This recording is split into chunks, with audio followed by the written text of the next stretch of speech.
Hello, everyone, and welcome to the next section of the IELTS where we're going to talk about speaking. Now, I have a little theory here, and it's my theory. I don't think it's a popular one in the IELTS teaching world. Ideas and fluency, I think they go together. Now, one of the things the IELTS will tell you is that they don't grade you, they don't judge you on your ideas, and that's exactly true. They don't. However, I know this, if you don't know what you want to say, you hesitate. You have lots of because you don't know what you're saying. You don't have a clear structure. And I know that if you do have an idea of what you want to say and you can structure it, and we learned about structuring in the writing class. Remember in the writing, we had structure, one paragraph per idea. It's the same thing here. You're going to speak on that one idea, then you'll take a little break to talk about the other idea. Take a break means breathe. And so if you know what you want to get, if you know what you want to say, you're a lot more fluent than if you have no idea. So it's true. Ideas aren't taken into account when they're grading you, but it's equally true. If you don't know what you want to say, you're going to be less fluent and less coherent. So that is my premise, and that's what I'm teaching. That's how I teach this section. Explanation of exam particulars. Particulars mean details. And here we have the exam format, which is, you can see there, 3 parts. It's an interview. There's someone asking you questions, and the exam takes between 11 and 15 minutes. Not very long. Oftentimes it's held on a separate day, sometimes the same day, but it depends on the exam center. So there are 3 parts. Listening, writing, and reading are held together, and then the speaking is different, separate oftentimes. So we're going to go through 2 of the formats today, but I'll introduce you to all 3 of them now, and you can see them here. 3 parts. Let me just bring that down. Part 1 is an introduction and interview, answering basic questions about familiar topics, hobbies, work, study, daily routines. And what they're testing here is, can you communicate on a daily basis in England or America where English is the spoken language? You're going to have to be able to interact with people on a daily basis. So that's what part 1 is. Part 2 is more academic. You're going to speak for 1 to actually 2 minutes on a given topic. Sometimes they'll interrupt in one and they'll ask a separate question, but plan on speaking for 2 minutes. And this topic requires you to do a little bit more thinking. So you can actually take notes for a minute. You have a card with the different points they want you to touch on. I'm going to show you that. We're going to talk about that. And then next week, or in our next class, we are going to look at a 2-way discussion, discussing more abstract ideas, expressing opinions. And this is centrally what a UK or British education is about. It's you sharing your ideas, your opinions, thinking abstractly about things, providing examples. This is what they want you to do. So I've studied in the UK, I've studied in America, and in general, there's a lot of overlap. But in Britain in particular, they're very big on you expressing your own opinions. And so this is the idea of part 3. The assessment criteria, what are they looking at? Fluency and coherence. Fluency is speaking like, well, without a lot of pauses, long pauses. And coherence is that your ideas from one idea to the next actually makes sense. There's a nice transition or a logical flow. Lexical resource is a fancy phrase for words, the words you use, your vocabulary. So what sort of words are you using? Are they all basic words, or do you use some, I wouldn't say sophisticated, but specialized or particular words that have, special meanings? Grammatical range and accuracy. Are you using the same sentence structure, or are you varying the sentence structure? And are you using the language correctly? Are you making grammar mistakes? And finally, pronunciation. This is probably the least important unless we can't understand you. So if you're speaking in a way that people understand you, then pronunciation won't be an issue. All right, I think it's fairly straightforward. Let's talk just a little bit about what these mean, just very briefly.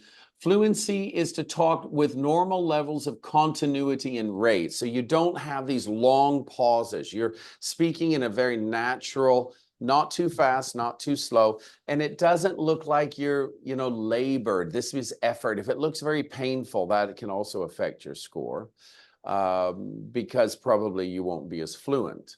Coherence means linking ideas, as I mentioned before, connectors. I'm going to give you lists of these on the platform. Pronouns, conjunctions, other connectors. Do you use them within sentences and between sentences? This is important because it helps people understand your logic, your flow, what you're thinking. Lexical resource is the words we use, the variety, the appropriacy. Are you repeating the same word over and over? And number 3, I think, is really interesting.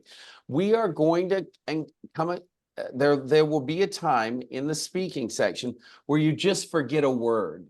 Are you able to adjust quickly and explain the word's meaning, or do you stop and you pause for a very long time? That is not a good idea. So the strategy here is that when you forget the word, you don't worry about it. You just explain it or use a synonym without much hesitation. Grammatical accuracy, I've just mentioned all of these, so we don't really have to cover them again. But the range of sentence structures, point number 3, and point number 2, the appropriateness of subordinate clauses. So when I was a child is a subordinate clause. I played baseball. That's the main clause. So do you use subordinate clauses? Are they appropriate? Do you use different sentence structures? This is going to be very important when we assess you. And the ability to produce comprehensible speech. The IELTS score, I'm going to let you look at this, but we're going to aim for an 8 for everyone. I think we've got a very good group here, 8 or 9. And I think yeah, I think we're going to do it, but I'll let you look at that for homework. So how am I going to help you? I'm going to help you exactly in these 4 areas. Flow and coherence in the fluency part. In the lexical part, I'm going to suggest new words, better words, more interesting words that you can use. In the grammatical range and accuracy, I will suggest alternative ways to say things, therefore producing different structures. And finally, pronunciation. I'm going to help you pronounce correctly words you didn't pronounce correctly. What's the general advice? Well, this is easy for me to say as a native speaker, but be natural. And I'm going to tell you how to be natural. Focus on answering the question. Get excited about the topic. And when you focus on answering the question, then you become as natural as you can be, which obviously won't be as natural as I am, perhaps, but it'll be as natural as you can be. Don't be too informal. We don't want any cursing, any bad words, any slang. So speak it as sort of between a formal and semi-formal, I think is appropriate here. You can be informal, but you can't be too informal.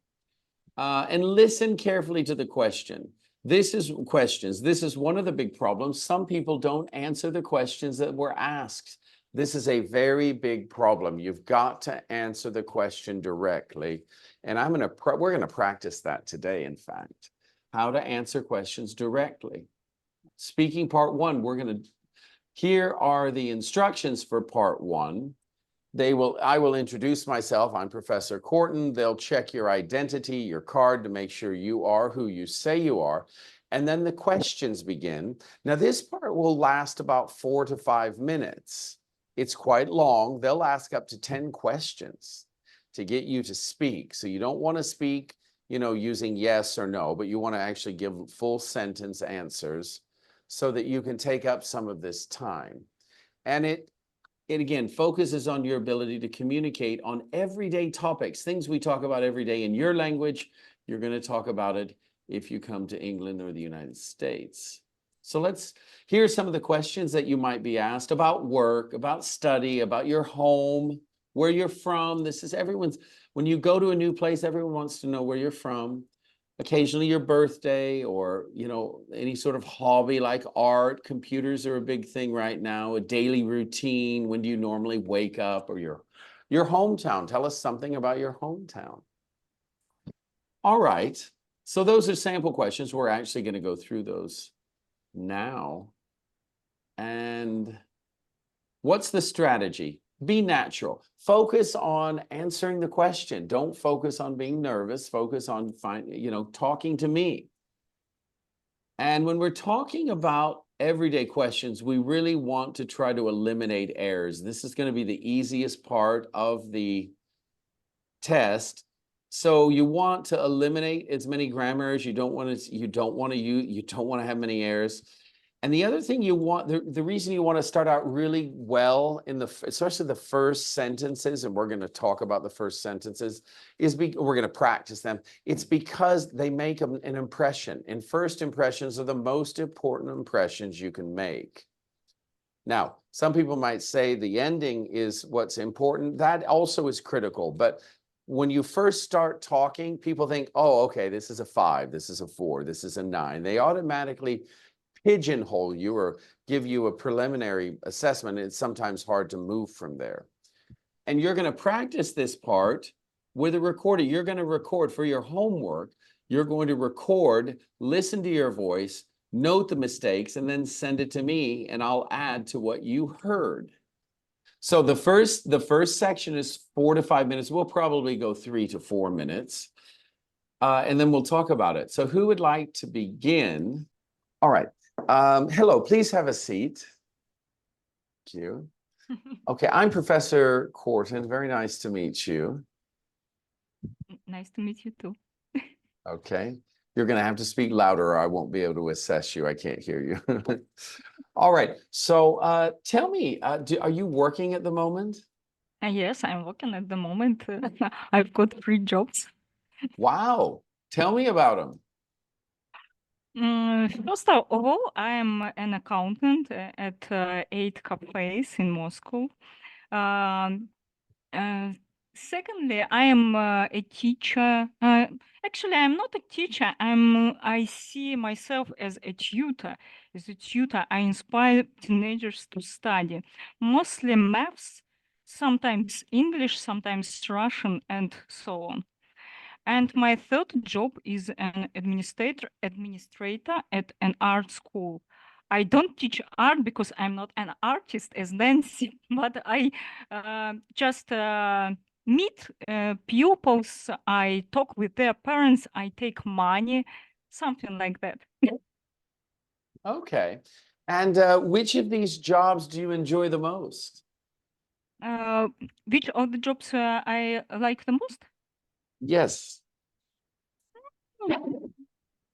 I think I like my accountant work most of all because when I teach someone, it takes time and it is very tiring work, you know. You know it, I know it.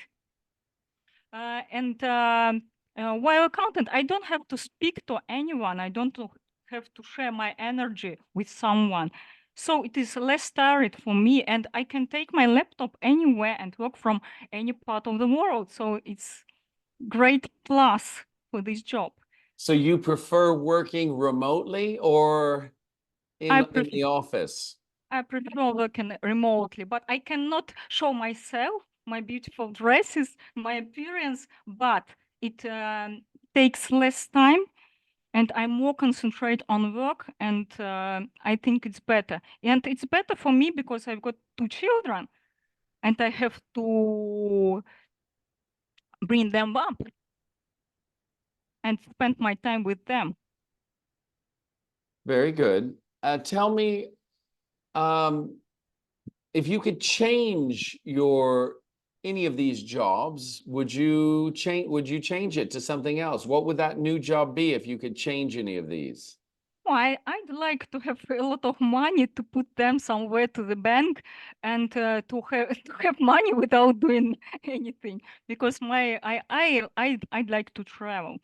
And you cannot travel and work at the same time. Or you can, of course you can, but you cannot do it 100%, you know.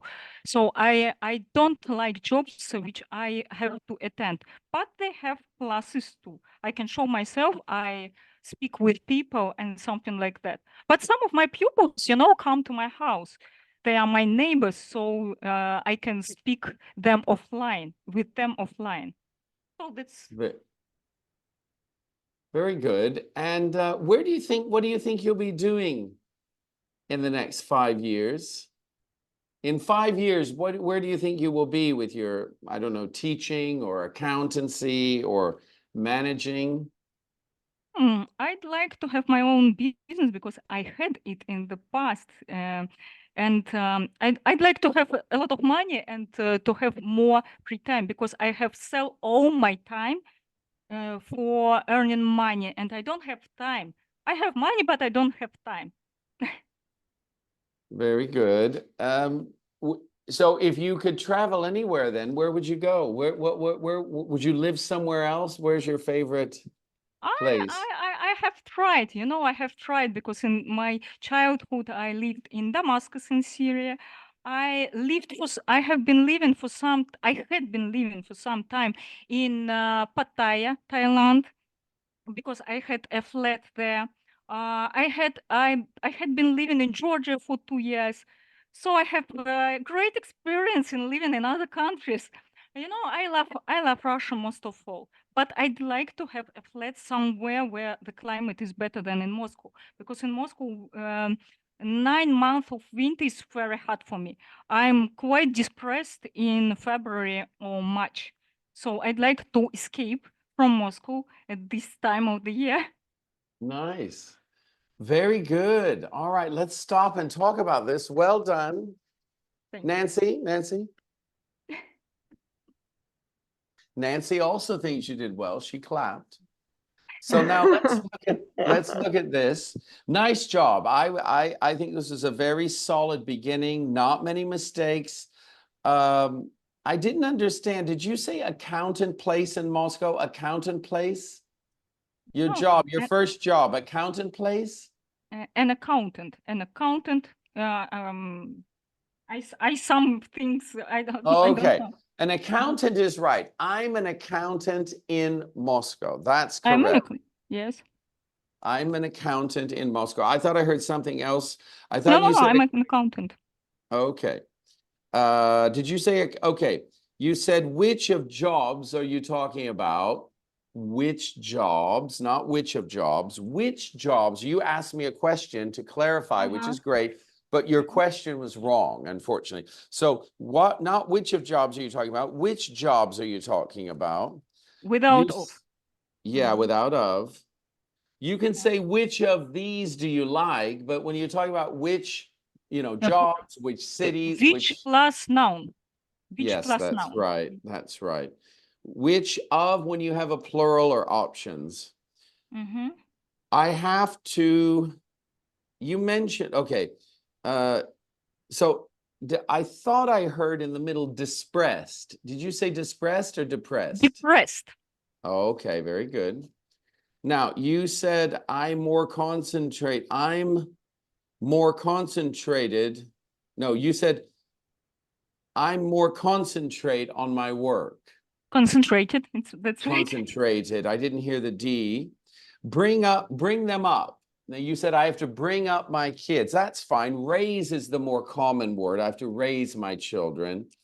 Bring them up is okay. A little bit old-fashioned. To put them somewhere. You talked about money. We don't say money is it, not plural. So we use to put it somewhere. And then you said to put it to the bank. No, we don't say that. I would like to put it somewhere like a bank. So I put it in a bank. I save it, but you don't put them to the bank. That's not natural. So you put it Safe in a in the bank. bank. In Safe a bank. in the bank. It in a bank. It money in a bank. That's right. And finally, you said, I have to attend instead of working remotely. Sometimes I have to attend. You know, you attend meetings, you attend conferences, but you don't attend your job. You show up. I have to go into the office. I work, you know, in the office, but you don't attend the work. All right. Nice job. Very nice Thank job. I'm going to give this a 7.5. Hello, Nancy. Hello. Very nice to meet you. Nice to meet you too. I'm Professor Corton. Okay, Nancy, I'd like to talk about your hometown and the weather. So what is your country, well, first of all, in general, what is your country famous for? Well, my country is Argentina, and my country is famous for football.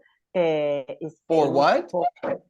for football. We are famous for sports, for football, for typical meals and food that are typical here. For example, asado, what is similar to a barbecue, or something sweet like dulce de leche. I think in English is caramel.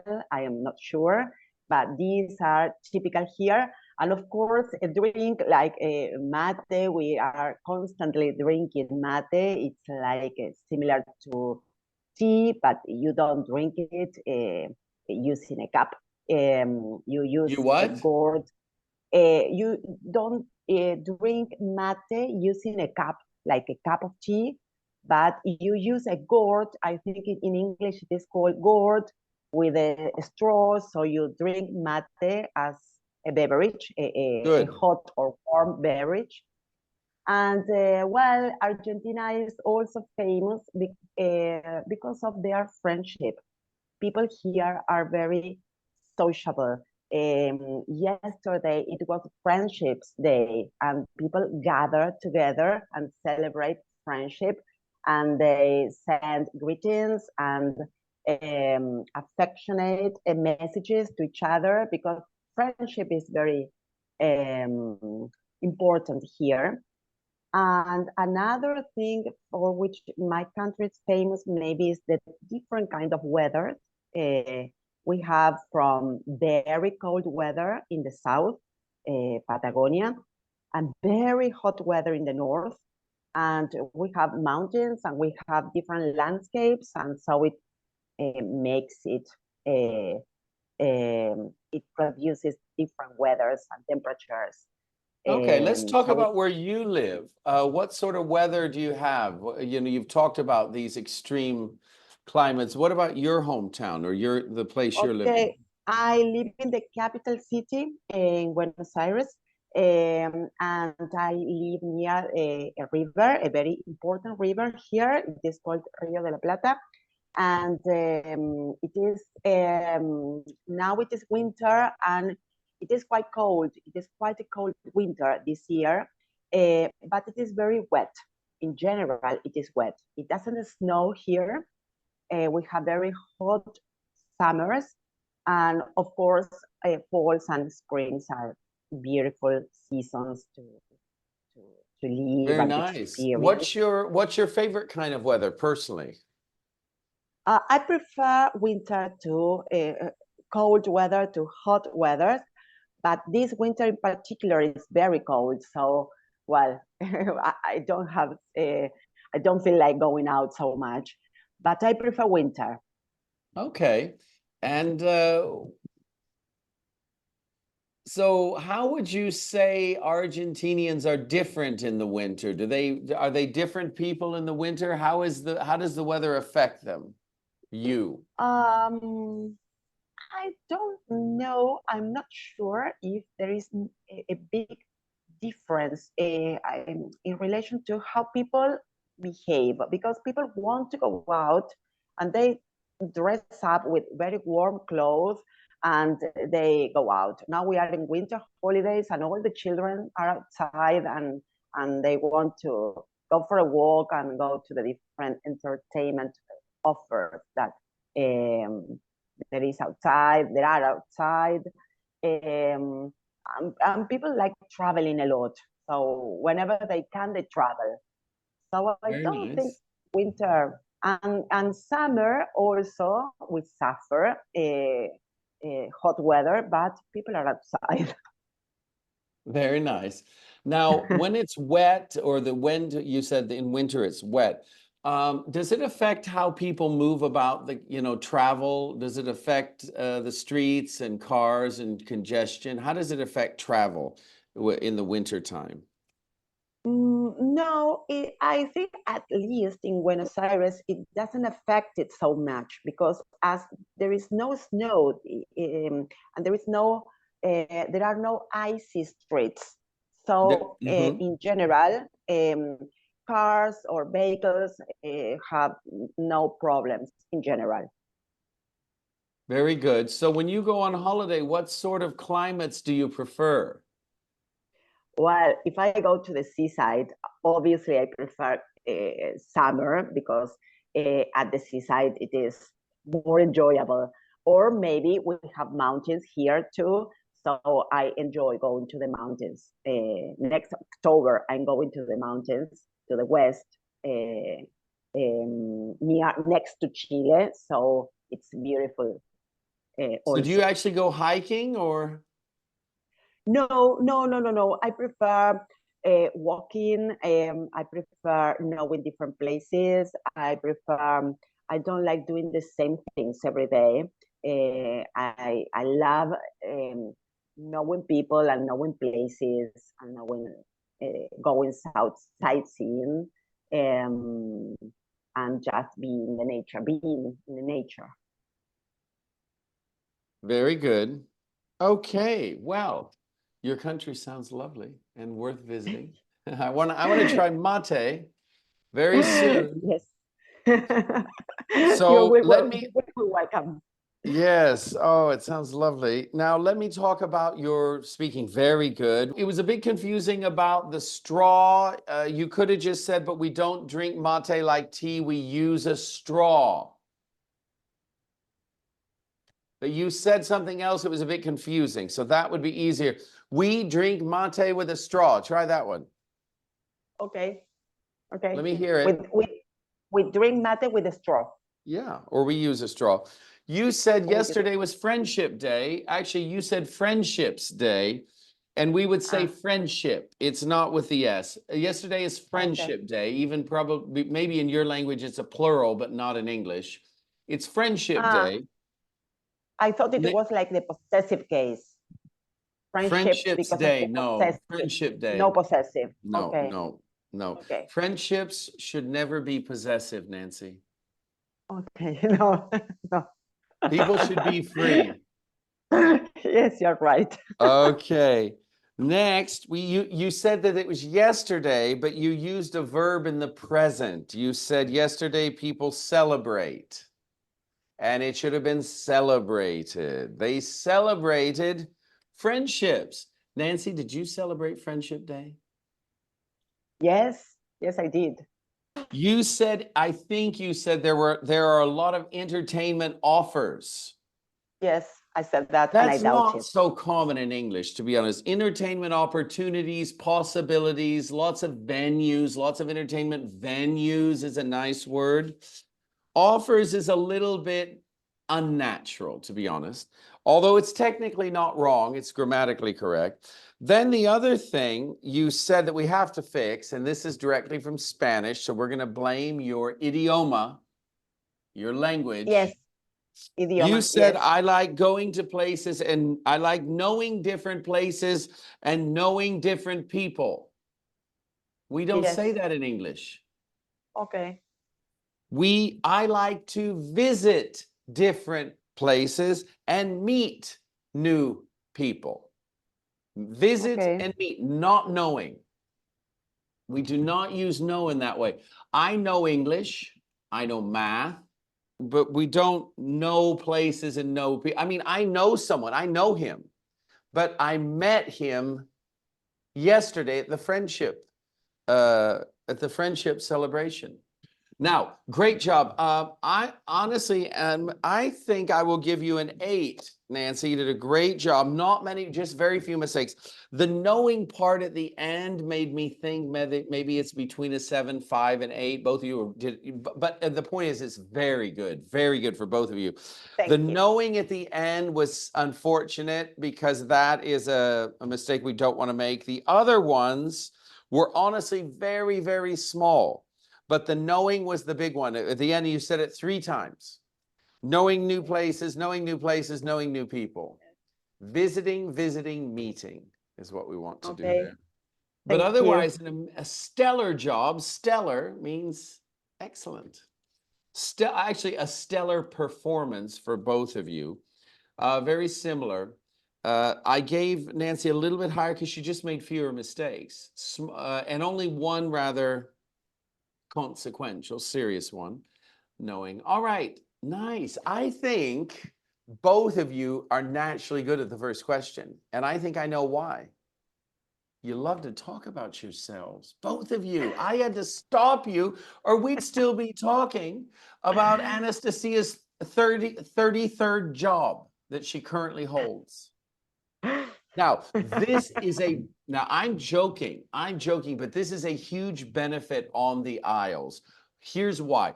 Because if you're used to talking about yourself, the first section you're going to nail. It's great. What Nancy did was very good. I said, tell me about the weather in your country. Nancy didn't assume I knew. She said, first of all, I'm from Argentina.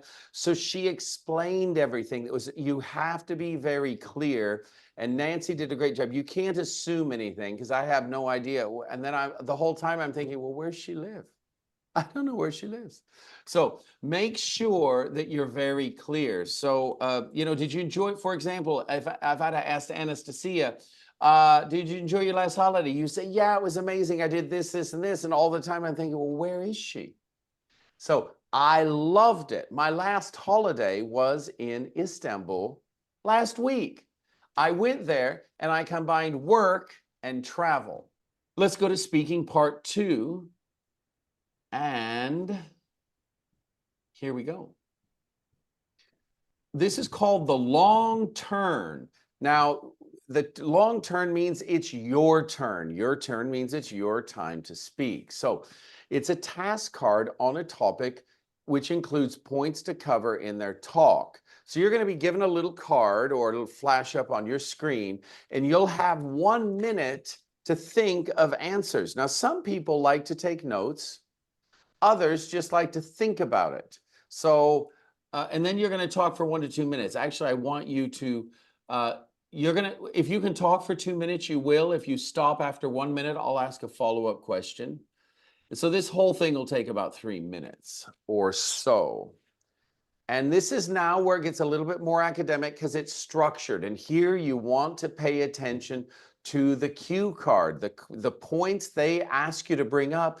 You want to bring up. You don't want to go off topic. You want to stay focused. And this is where we start to get into the academic part, because what you don't want at university is the teacher, the professor, to ask a question and you answer a completely different question, or you answer a little bit of the question, and then you talk about what you want to talk about. No, you want to stay focused. This is good for business, and it's also good for your studies. So here are useful skills to succeed. Speaking at length on one topic. Speaking at length on one topic. Now, here are some tricks you can use to speak in length. You can give examples. You say something and you can always say, for example. For example. You can also say, what I mean is, you can restate it in different words. Use appropriate language. I don't think that's going to be a problem. And you want to organize your ideas coherently. Coherently means in a logical order. What I might do is just answer the questions as they're shown on the cue card. That's pretty logical. And so I would take that cue.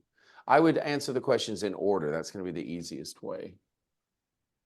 And if you can do if you can speak until the examiner stops you, then do it. And one way to do that is to tell a story or give examples. I've just mentioned that. Take a photo. Okay. I'm going to speak about an advertisement that is quite old, but I remembered it because it was very effective. It was an advertisement about a telephone company, and it was shown on TV because at that time there was no social media, but I remembered it quite well because it was very effective. It was about different puppets of an animal very traditional here in Argentina, which is called llama. I don't know if there is a word in English. And they were interacting together in a very funny situation. And we all laughed a lot when we saw, and we were expecting the advertisement on TV when it appeared. We celebrated them because they were very ingenious, they were very funny, and they were very effective. It made you remember the company they were advertising. And today, at present, whenever we remember that advertisement, everybody that is not young, everybody remembers it, and we still have a laugh about it. The advertisement was called La Llama que Llama because the animal that calls, it is like a funny game words or word game here. Well, I think it is very effective because it made you wait for or expect to see the advertisement on TV, especially at the time where there was no social media, there were no YouTube, so advertisements on TV were more important than nowadays. Okay, can you tell me again what I didn't actually catch it. What was the product? The product, they were advertising a telephone company, not a cell phone company, but a landline company, which Got is it. now, nowadays it is still working, but it Thank deals you. with. Thank you. All right. Let's talk about this. Okay, I thought you're speaking really well, Nancy. The problem is I didn't understand what the advertisement was. You weren't clear that it was a telephone company. And so you mentioned puppets? Puppets. Yeah, so like, I was thinking it was a puppet. You were advertising puppet. I was completely confused. So you did not begin clearly at all. And so this all was, I mean, you spoke for 2 minutes. I had no idea. I said they can't be just about puppets. And I was right, it wasn't. So this is a problem. Because you didn't explain, you didn't tell me, this wasn't an advertisement about puppets. It was an advertisement about a telephone company which used puppets in a very humorous and effective manner to attract new customers. Let me say it again and you repeat it. The product I have in mind is actually a phone service from a telephone company that employed puppets to entertain the viewers and make their product more appealing. Try it again. Yes. Try the first part again. In your own words. Describe an advertisement that persuaded you to buy a product. The advertising that I'm going to speak about is about a phone service that uses puppets in a very funny, humorous way to sell its service. The advertisement. Advertisement. You said the advertising, which is different. It's a different word and inappropriate. You said uses, but earlier you told me it was an old advertisement. So you have which used. We need the past because this commercial is in the past. Now, there are a few issues when you talk about advertisements. The British would say advertisement, and Americans would say advertisement. Both are correct, but you should probably be consistent. Whichever one you use, you should use it the same. That's right. So the problem here is your ability to explain what happened. So we have a telephone company that's selling its service. It wants to gain new subscribers, and it used puppets in a very humorous manner to great effect in this advertisement. And in fact, I signed up. You never actually told us if you signed up. Did you buy the service? Yes, I already had the service. I already had the service. The Okay, service. so so then what was it? So you know what I would do is I would go through and very clearly the what was the advertisement? It was, if I'm not sure that I'm, you know, if you want to be clear, you can sort of paraphrase the questions, because you want to make sure that, that they know you're going step by step and being very structured.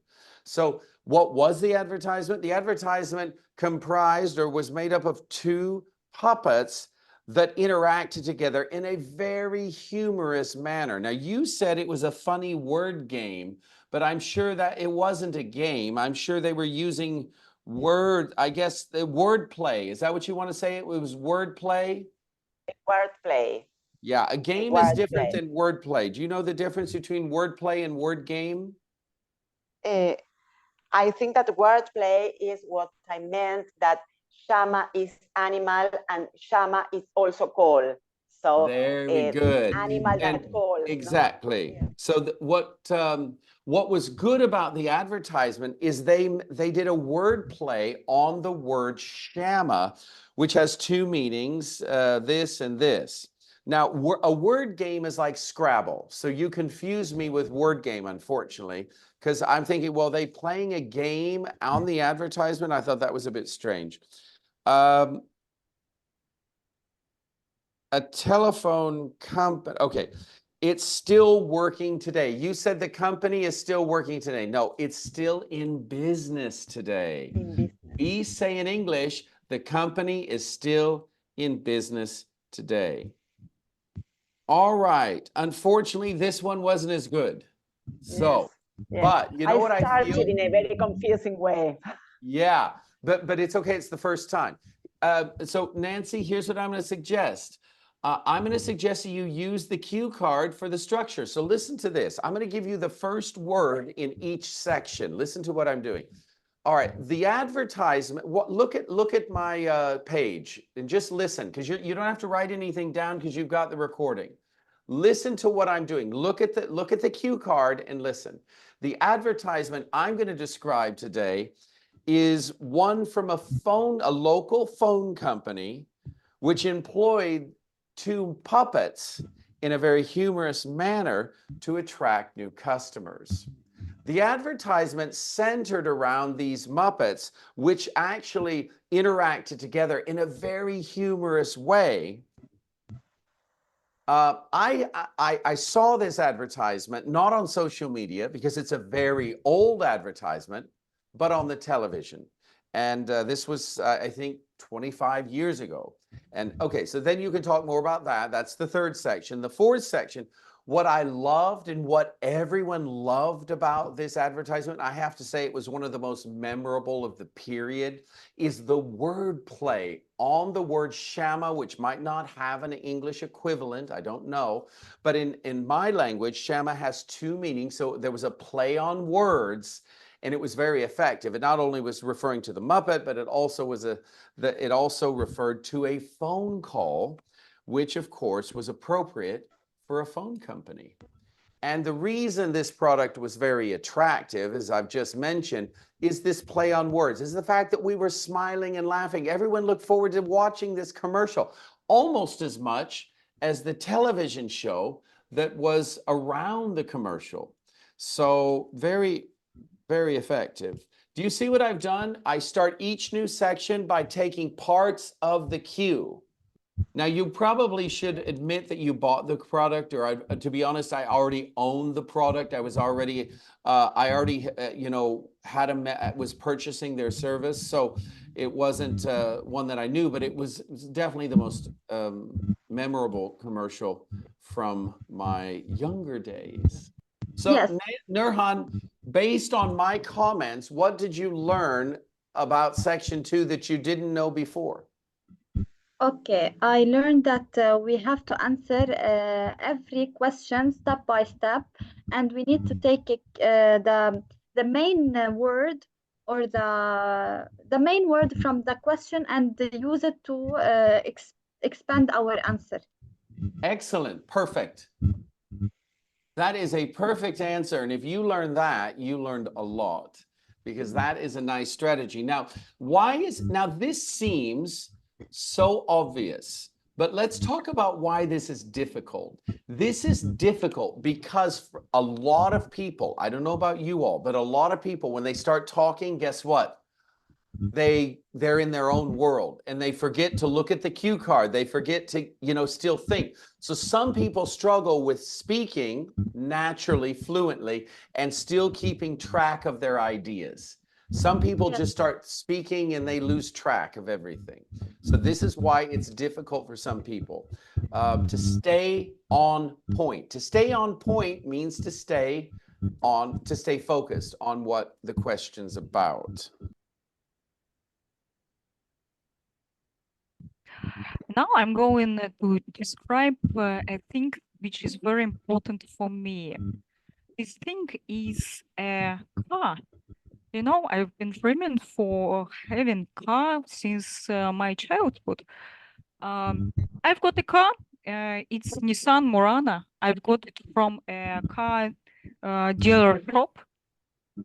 I have had it for about 5 years now. I use it for traveling,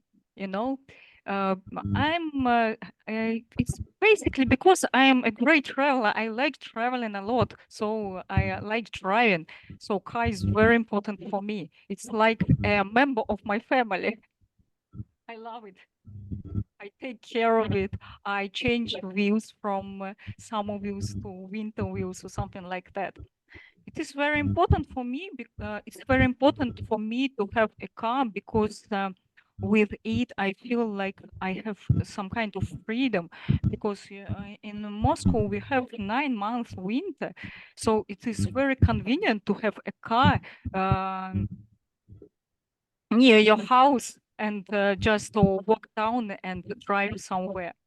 But first you need to dig it out of snow in winter with a spade. So, Okay. So is this your favorite car or your first car, your only car? No, it's not my only car. It's, I think, about fifth car in my life.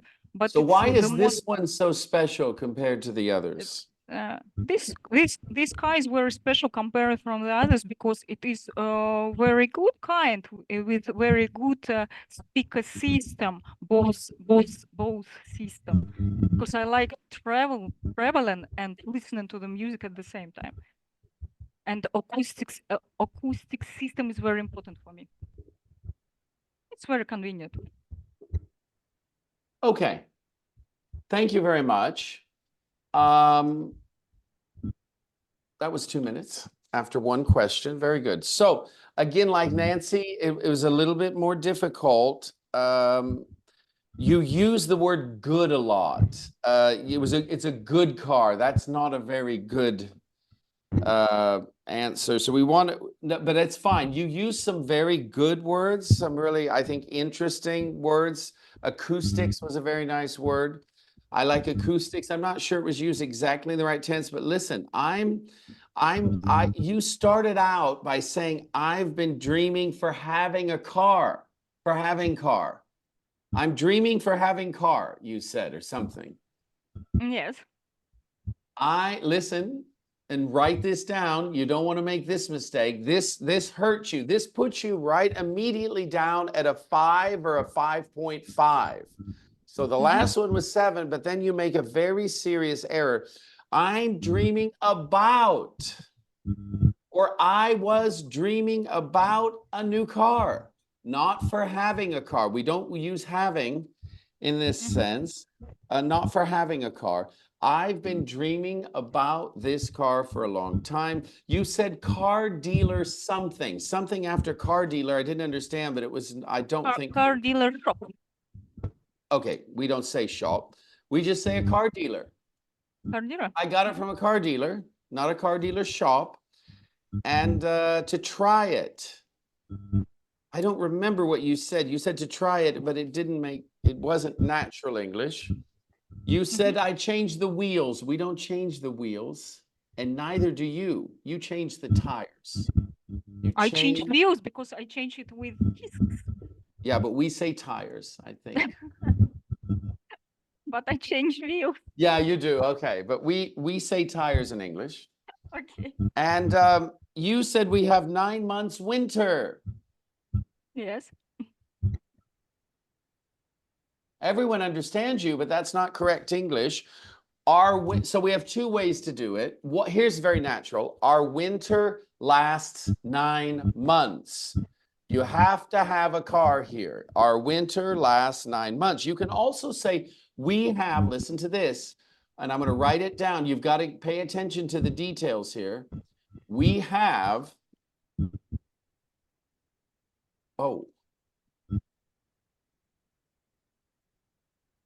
we have a 9-month, do you see the hyphen? 9-month winter. Sorry, wait. We have 9-month winters.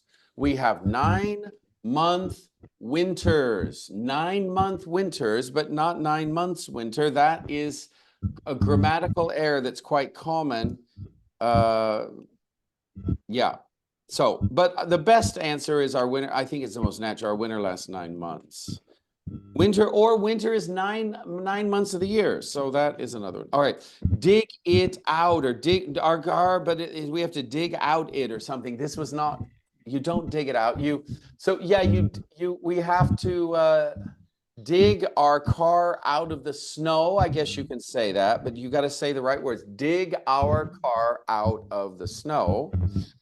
You want to say it that way. Yeah, or, there's so much snow, there's a lot of snow, so we often have to shovel snow before, shovel snow is the collocation here. We have to shovel snow before we can even move. So we have to clear a path. So these are words you want to use. Clear a path, shovel snow. These are nice words. If you use these are going to be very good. This is where you get to the 8 range. Clear a path. Or shovel snow. These are very difficult. So anyone who says these shovel snow, these are going to be the 8 and 9 range. All right. You said a spade. We don't use a spade. We use a shovel. Although spades are similar to shovels. But a shovel is, I think, what you normally use a spade to break the ice, I think. But you don't use it to shovel, at least not where I come from. You said compared from the others. Again, this is a serious mistake. Compared to something else. You've got to memorize that. So some of these are more serious than others. Change wheels is not serious. Compared from, it should be compared to other cars. That's serious. I dream about is serious. The 9-month winter is quite serious, I think, grammatically speaking. So I'm trying to highlight what I think are more serious issues. If you eliminate those, you immediately get a score better. Listening to the music. We don't say listen. In my car, I love listening to the music. I love listening to music. This is small, it's not big. But we don't say listening to the music. We say listening to music. I love listening to music in my car. That's a small mistake, but we don't use the article the. What else? So let me give you an example of how you can make it longer. You said, for example, I got it.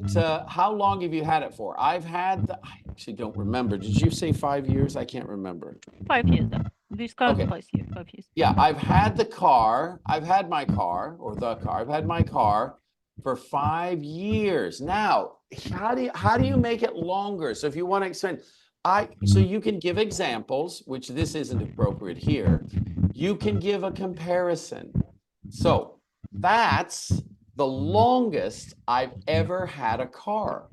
Previously, I owned 4 cars, and I only held them or had them for 2 or 3 years. So that's a way to lengthen your time if you feel like you're running out of things to say. Because I did feel like you were running out of things to say and you were trying to fill up time. So one way to do that is make a comparison. Obviously, cars is easy to compare with earlier cars you had. Another comparison is Nissan. It's the first time I had a Nissan. My earlier cars were Russian or Chinese or, American or German. So you can make comparisons with the other cars. Actually, all my cars were Nissan. Okay, then that's interesting. I currently own a Nissan. It's my 5th Nissan. I've only owned Nissan. This is really interesting. It's a great comparison because there is no comparison. It's only Nissan. And but you can compare the different models. I'm sure you've had different models. You didn't have always the same Nissan, or did you? Yeah, no, different Okay. models. So always. the current model I own is the Nissan Sentra. I don't know what the models are, I'm guessing. My earlier models were this, and this. So you can compare the models. The point is you can always, this is how you lengthen your talk. And again, when you're talking, if you're talking about things you know about, you're going to be more fluent and more coherent. If you wait for me to ask a question, I might surprise you. And therefore, you might not be as fluent. So it's always better to, if you can continue what you're talking about, to do it. So here's what we've learned from Anastasia is how to lengthen the conversation, make comparisons, give an example. So, for example, my earlier cars, I only owned for 2 years each. Or this is my 5th car. My other 4 were also Nissans, but not the same make, not the same model. And then you can tell us about the different models. And the reason I bought this one is because it has 4 doors instead of 2, because I have a family. So you can talk about little things that you know about. It just keeps the conversation flowing. And that's where fluency comes in. What I learned is how to choose a topic, because I imagined that I was doing the task myself. So what topic, what object should I choose? And she solved it quite quickly because I was looking for some special object. No, and a car is very special. Indeed, my car is special to me, and I haven't thought about that. Exactly. Very good. You know what I would do is think about something every day you wear. I was going to talk about my backpack. It's leather and I love it. Whenever I look at it, I smile. I just love my backpack. So yeah, get something obvious. That should take 5 or 10 seconds. And then you start answering it. Make it obvious. Again, this is not about actually the most important thing. You just something that's important or very important.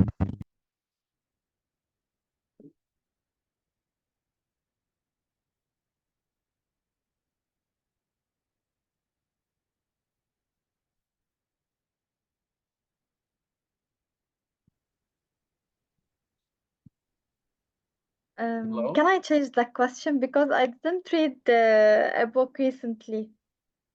Okay, but you can't change the question in the test. You can't change the question in the test. There's no option for that. Let me tell you what I would do. Oh my goodness, I've not read a book. So what have I read? Well, yesterday I read an article on cryptocurrency. I was reading an article about that. So I'm going to pretend that's my book. It's an article, but I'm going to call it a book. How and why did you get it? Well, I got it online. It was free. Why I got it? I'm interested in investment. How long did it take you to read? It's a short read. It wasn't very long, just a few pages. And it's business and finance. What kind of book? Business and finance. And say if you would like to read something similar, definitely, because I'm interested. So now I'm going to do the test for Nurhan because she elected not to do it. So here we go. Ready? I'm going to be Nurhan for just a minute. I'm not as lovely, but I will try. Ready? Here we go. Um, hello. So the book I'd like to talk about today is entitled, I think, Cryptocurrency and the Future. So it deals with, I've been reading it. In fact, I finished it yesterday, but how I got it online. I subscribed to many different sort of financial advisory channels, and this was sent to me. I got it because I'm deeply interested in finance, in investing, and in my financial future. And I believe that if you're going to have a successful financial future, you have to plan for it. It doesn't happen automatically. It takes as much planning as I had to do here to talk about this speech. How long does it take me to? It didn't take me long to read, actually, because it was very short. It was just a few pages, about 10 pages. And I read it at one go, in one sitting. I said in one sitting because I know no one's going to say that. At one go, no one's going to say that either.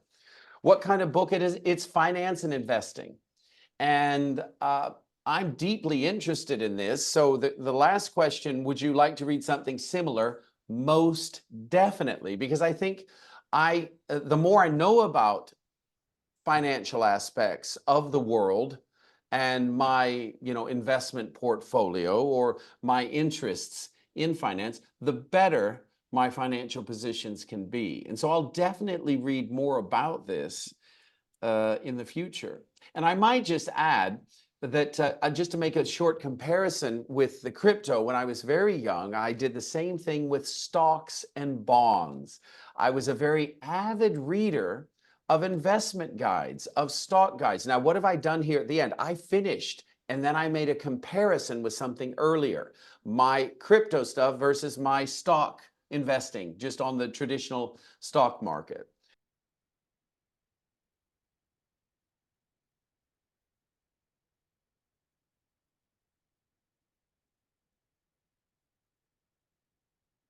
Okay, you can begin. Okay. One painting I would love to have in my home is a painting about sunrise. It's about it is an inspiration to tell me that every day we have a new beginning. We can start from a new beginning and a new inspiration. Um, it's something that I would like to have because it means for me to be positive and to think that we can start again every day. It is not going to cost me so much. I can have it from any from any gallery or a place that sell paintings, and that's it. It will add. It is not going to add only a beauty to my home. It will add an inspiration to my life. Okay. Who? Okay, I What? think What sort of that my answer is style? What sort of style would the painting be in? the style is about it's like the sunrise and the birds flying, All maybe. right. So you like paintings dealing with nature? Yes. All right. Is there anything else in nature that you like to see visually in a painting?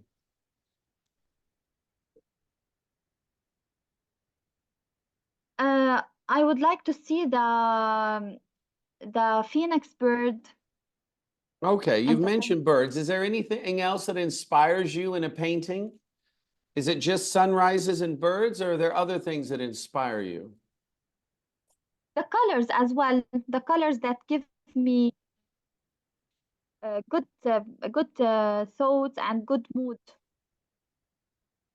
Okay, thank you.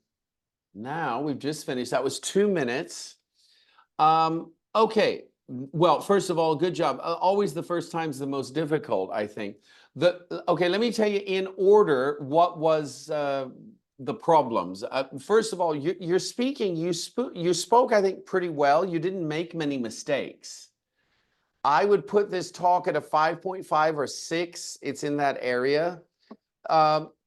But what's interesting, you didn't make many mistakes. But the reason you didn't make many mistakes is you limited yourself. You had very limited vocabulary. It was a very basic, you used very basic vocabulary. There were no specific words in your talk. Everything was good, painting, sunrise, birds. I think you used the word phoenix. That's the only thing. And you use phoenix, a phoenix bird, which is not what we say. We just say phoenix. But everything was very simplistic. So that will give you a very low score on vocabulary. It will not be very good, but you scored very well with, I think grammar was basically okay. Sentence structure was pretty basic. The other thing is you didn't really answer the question. Now you answer, I suppose you talk about a painting. You didn't talk about a specific painting. And you didn't answer the third question, how you know about it. You didn't answer that question because it was a painting you just invented without an artist. It was an artistless painting. So it was just some sort of creation in your own mind. So what they wanted was either a specific painting or maybe you could invent something. So let me tell you what you can do. If you don't know any paintings, you know, if you don't know about the Madonna and Son, you know, if you don't have any paintings in mind, that's fine. You don't have to be an art connoisseur. But what you can do is something like this. Invent a neighbor who does this. So, you know, I'd like to have a painting of a sunrise from the collection of my neighbor. And what is it? So this painting deals with the sunrise, and it emits a lot of positive feelings. You can describe the colors. You're going to have to be creative now because you actually are just inventing this painting. Give us colors, give her techniques, give her some sort of material used. How you know about it, that's how you can answer it. I know about it because my neighbor is a painter and I'm very fond of her painting. But you didn't even answer that question. So that's going to cost you a little bit. How much would it cost? My neighbor, we get along very well, so she would give me a discount, but something around $1,000, I suppose, in the open market. Again, your explanation of why you want it in the home was exactly the same as how you began the topic. So basically, you repeated yourself in the beginning and the end. So what we need to work on with you, Nurhan, is a more sophisticated vocabulary. Get more specific. You've got to go into more detail. Think in more detail. You've got good fluency. You're able to speak. This is one of your great strengths. You speak in a very natural, you're not hesitating unless you don't know what unless you don't know what you want to say. Generally, you speak very clearly, very fluently. What we need to work on with you is in more detail. So when you're talking about a painting with a sunrise, go into more detail. What's the color of the painting? Where is the sunrise? It's a sunrise over a harbor in Australia, the Sydney Harbor. You can create it as you go. But get into more detail. More detail does two things. It gives you higher points on vocabulary. It lengthens your talk and it makes it more interesting. You talked about something so general that I really didn't, other than sunrise and a bird, I knew nothing. I won't remember anything about that. So we need to add more descriptive vocabulary. This is going to be for you a challenge, but I know you can do it. Okay, how can I improve my vocabulary? Well, do this one again and add more descriptive vocabulary. So I'm going to go here. I'm going to say, listen, this question is part 2 of the IELTS speaking section.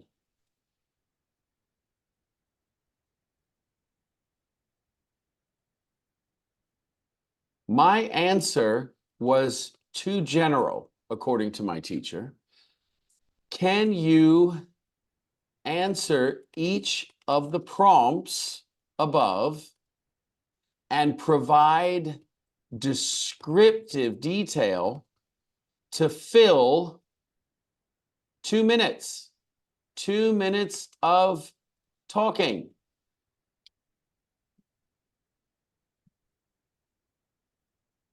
Watch this. At the bottom, list the key words and define them for me.